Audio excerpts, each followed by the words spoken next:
नमस्कार, मैं ज्योति यादव आप सभी का IIN यानी कि इंडिया इंटरनेशनल न्यूज़ पर स्वागत करती हूँ। कुछ बताने से पहले मैं सवाल करना चाहूँगी कि आप लोगों को क्या लगता है कि सलमान खान की शादी कब होगी? जी हाँ, सोच विचार कर आप लोग अपनी राय मुझे बता सकते हैं।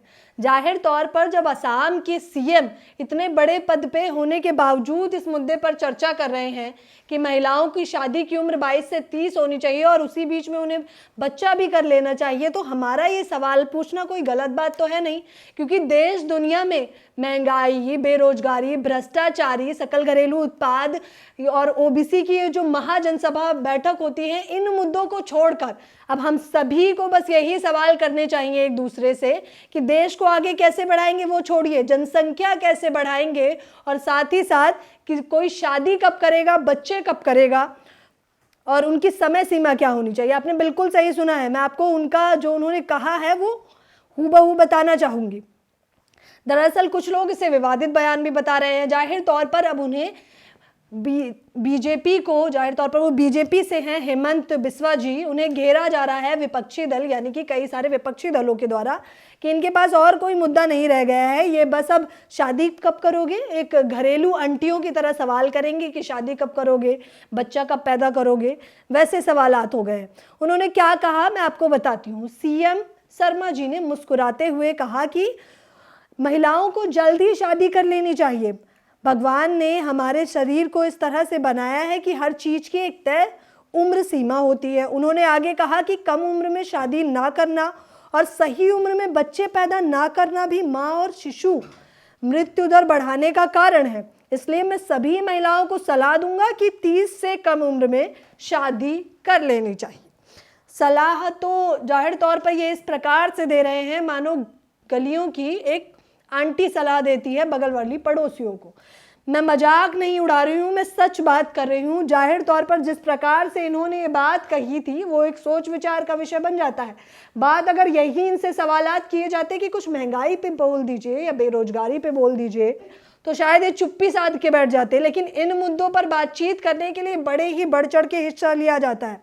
इन्होंने एक और बात कही कि 14 से कम उम्र में शादी करने पर लगेगा पॉक्सो। ये कोई नई बात नहीं कही इन्होंने। जाहिर तौर पर जो नाबालिग बच्चियां हैं अगर वो शादी करती हैं और जो उनके साथ शादी करते हैं अगर उनकी बड़ी उम्र है तो उन पर पॉक्सो एक्ट लगता है, जिसमें अधिनियम 2006 के तहत मुकदमा दर्ज कराया जाता है। लेकिन इन्होंने कहा कि अब सख्त कार्रवाई भी की जाएगी।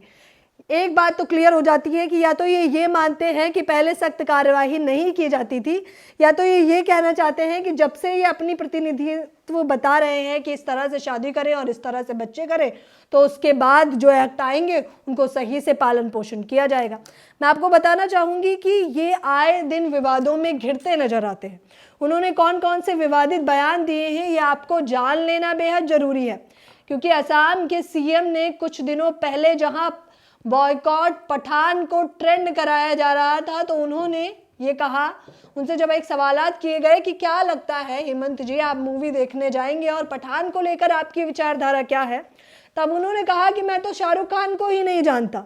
और फिर वही कहते हैं कि दरअसल मुझे शाहरुख खान का रात को 2 बजे फ़ोन आता है। उन्होंने कहा कि शाहरुख खान दीपिका पादुकोण की फिल्म को लेकर शाहरुख खान ने मुझसे बात कही कि ये कहते हुए कि क्या आप मूवी को असम में रिलीज़ होने देंगे।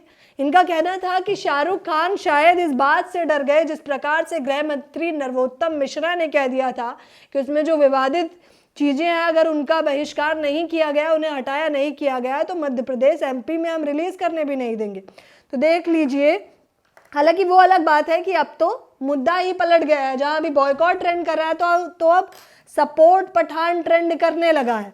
खैर वापस मुद्दे पे आ जाते हैं। इन्होंने एक और कहा था कि मोदी को जिताओ वरना हर शहर में आफ्ताब को पाओ। यानी कि श्रद्धा मर्डर केस पे इनका ये कहना था कि पूरे राज्यों में, पूरे जिलों में जहाँ जगह हैं, जहाँ भी अदर पार्टियां हैं, विपक्षी दल हैं, तो उन सबको आप हटा के उनको सफा कर दीजिए और बीजेपी को ले आइए, क्योंकि वही लोग सख्ती से कानून लाते हैं और जनता पर लागू करते हैं। हालांकि वो कानून उनके लिए नहीं है।